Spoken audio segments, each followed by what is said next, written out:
ಇವತ್ತು ನಾನು ಮಾಡ್ತಾ ಇರೋಂಥ ರೆಸಿಪಿ ಇದ್ಕಿದ ಅವರೆಕಾಳು ಮೊಟ್ಟೆ ಸಾಂಬಾರು. ಅವರೆಕಾಳು ಸೀಸನ್ ಆಗಿರೋದ್ರಿಂದ ಮಿಸ್ ಮಾಡದೆ ಇದನ್ನು ಟ್ರೈ ಮಾಡಿ. ಟೇಸ್ಟ್ ಅಂತೂ ಸಖತ್ತಾಗಿರುತ್ತೆ. ಹೇಗೆ ಮಾಡೋದು ಅಂತ ನೋಡೋಣ ಬನ್ನಿ. ಮೊದಲಿಗೆ ನಾನೀಗ ಸಾಂಬಾರಿಗೆ ಮಸಾಲೆನ ರೆಡಿ ಮಾಡ್ಕೊತಾ ಇದ್ದೀನಿ.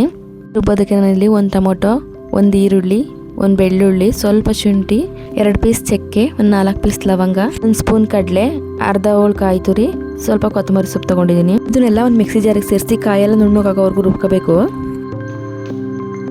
ನೋಡಿ ಇದೀಗ ರುಬ್ಬಾಗಿದೆ. ಇದಕ್ಕೆ ನಾನೀಗ 1 ಸ್ಪೂನ್ ಸಾಂಬಾರ್ ಪೌಡರ್, 1/2 ಸ್ಪೂನ್ ಧನಿಯಾ ಪೌಡರ್, ಸ್ವಲ್ಪ ನೀರು ಸೇರಿಸಿ ಮತ್ತೆ ರುಬ್ಕೋತಾ ಇದ್ದೀನಿ. ಈಗ ಇದು ರುಬ್ಬಾಗಿದೆ. ನಾವೀಗ ಒಗ್ಗರಣೆಗೆ ರೆಡಿ ಮಾಡ್ಕೊಳ್ಳೋಣ. ಒಗ್ಗರಣೆಗೆ ನಾನಿಲ್ಲಿ ಸಾಸಿವೆ, ಕರಿಬೇವಿನ ಸೊಪ್ಪು, ಅರ್ಧ ಈರುಳ್ಳಿ, 1 ಬೌಲ್ ಇದ್ಕಿದ ಅವರೆಕಾಳನ್ನ ತಗೊಂಡಿದ್ದೀನಿ. ಸಾಂಬಾರು ಮಾಡೋದಕ್ಕೆ ನಾನಿಲ್ಲಿ ಒಂದು ಪಾತ್ರೆನ ಕಾಯೋದಕ್ಕಿಟ್ಟು ಅದಕ್ಕೆ ಎಣ್ಣೆನ ಸೇರಿಸ್ತಾ ಇದ್ದೀನಿ.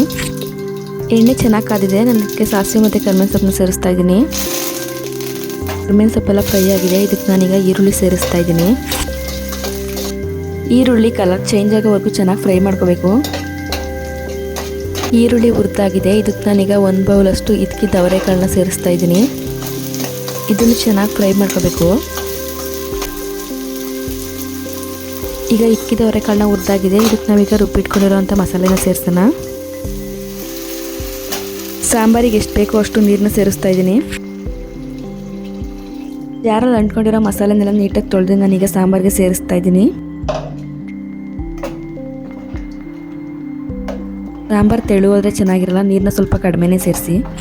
ಈ ಕನ್ಸಿಸ್ಟೆನ್ಸಿಲಿದ್ದರೆ ಸಾಕು ಸಾಂಬಾರು. ಇದಕ್ಕೆ ನಾನೀಗ ರುಚಿಗೆ ಎಷ್ಟು ಬೇಕೋ ಅಷ್ಟು ಉಪ್ಪನ್ನ ಸೇರಿಸ್ತಾ ಇದ್ದೀನಿ. ಈಗ ಇದನ್ನು ಒಂದು 15 ಮಿನಿಟ್ಸ್ ಚೆನ್ನಾಗಿ ಬೇಯೋದಕ್ಕೆ ಬಿಡೋಣ. ಸಾಂಬಾರಲ್ಲಿರೋ ಅವರೆಕಾಳೆಲ್ಲ ಸ್ಮ್ಯಾಶ್ ಆಗೋ ರೀತಿ ಚೆನ್ನಾಗಿ ಬೇಯಿಸ್ಕೋಬೇಕು.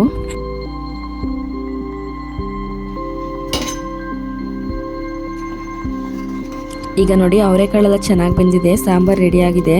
ಈಗ ನಾನು ಗ್ಯಾಸ್ ಸ್ಟವ್ನ ಆಫ್ ಮಾಡ್ಕೊತಾ ಇದ್ದೀನಿ. ಈಗ ಸಾಂಬಾರಿಗೆ ನಿಧಾನವಾಗಿ ಒಂದೊಂದೇ ಮೊಟ್ಟೆನ ಸೇರಿಸ್ತಾ ಹೋಗಬೇಕು. ಸಾಂಬಾರು ಆಫ್ ಆಗಿರ್ಬೇಕಾದ್ರೆ ಮೊಟ್ಟೆನ ಸೇರಿಸ್ಬೇಕು. ಸಾಂಬಾರು ಬೇಯ್ತಾ ಇರ್ಬೇಕಾದ್ರೆ ಮೊಟ್ಟೆ ಹಾಕಿದ್ರೆ ಮೊಟ್ಟೆ ಎಲ್ಲ ಕದ್ರೋಗ್ಬಿಡುತ್ತೆ. ನಿಮಗೆ ಎಷ್ಟು ಮೊಟ್ಟೆ ಬೇಕೋ ಅಷ್ಟು ಮೊಟ್ಟೆನ ಸೇರಿಸ್ಕೋಬೋದು.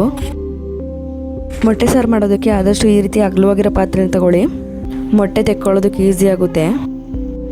ಮೊಟ್ಟೆ ಎಲ್ಲ ಹಾಕಿದ್ಮೇಲೆ ಸ್ಟವ್ನ ಲೋ ಫ್ಲೇಮ್ ಮಾಡಿಕೊಂಡು ಒಂದು 10 ಮಿನಿಟ್ಸ್ ಬೇಯಿಸಿದ್ರೆ ಸಾಕು. ಮೊಟ್ಟೆ ಸಾರು ರೆಡಿ ಆಗಿಬಿಡುತ್ತೆ.